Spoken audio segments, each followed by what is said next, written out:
ceux qui ont le programme, ça se trouve au dos du programme. Le psaume 139.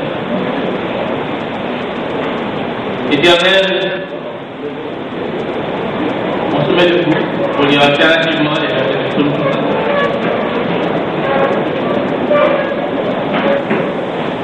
Éternel, tu me sondes et tu me connais.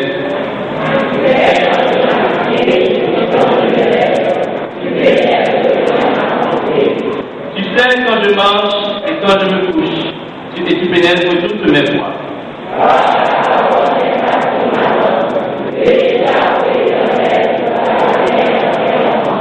Tu m'entoures par devant et par derrière, tu mets ta main sur moi.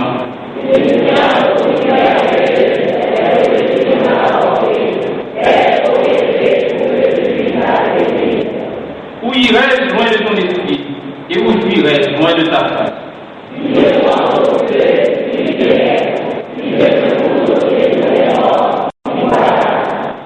Si je prends les ailes de l'aurore et que j'aille habiter à l'extrémité de la mer,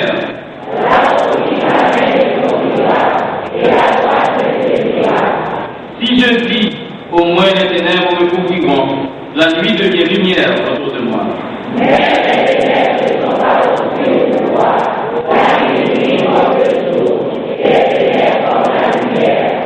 C'est toi qui as formé mes reins, qui m'as tissé dans le sein de ma mère.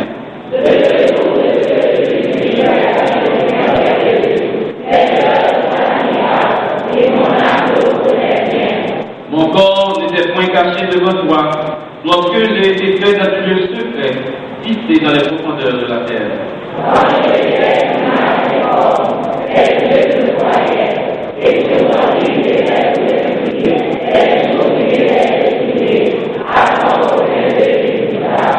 Que tes pensées, ô Dieu, me semblent impénétrables, que le nombre n'est grand.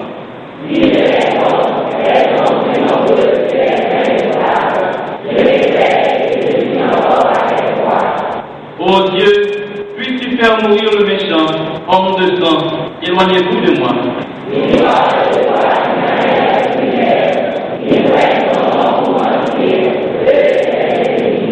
Éternel, n'aurais-je pas de la haine pour ceux qui déhaïssent?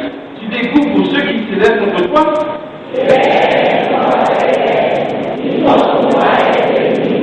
Sonde-moi, ô Dieu, et connais mon cœur, éprouve-moi, et connais mes pensées. Je suis sur le mauvais foi, et conduis-moi la voie éternelle. Amen. Gloire.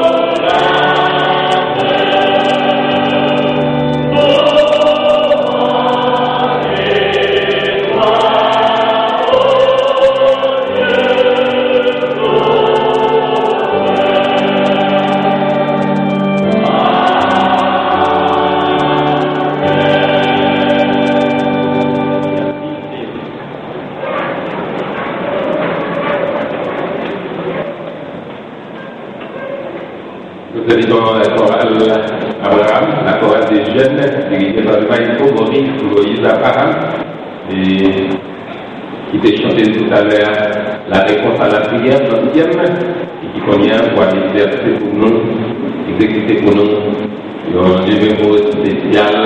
On voulait rappeler que la chorale de jeunes dirigée par le maestro Abraham est l'une des chorales seniors de l'Église.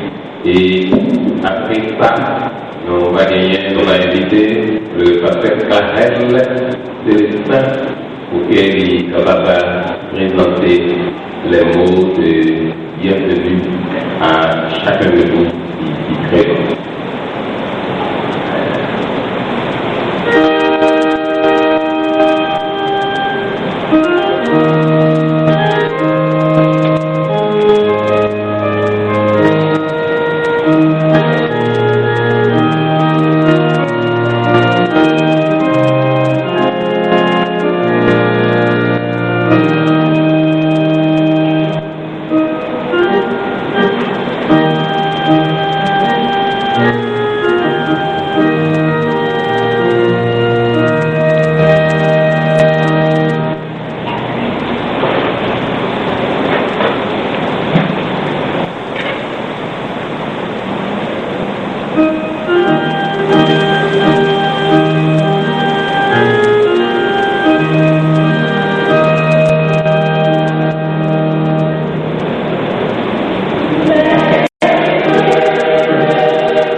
Tout comme il y a les dates qui sont comme le rendez-vous de l'histoire, il y a aussi des moments qui sont comme le rendez-vous de l'histoire. Ce moment, pour nous, et plus spécialement pour vous récipiendaires,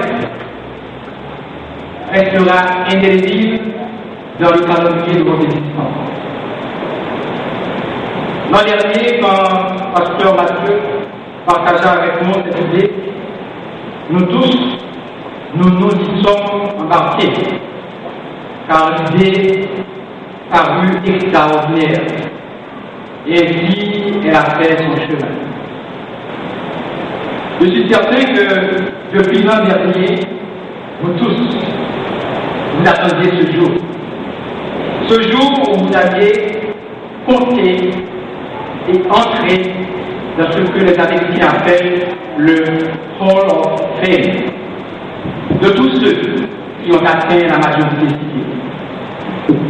Au nom du corps pastoral de l'Église, au nom de tous ceux qui ont la majorité civile, je suis particulièrement heureux et très honoré de vous accueillir parmi la cohorte des adultes de l'Église.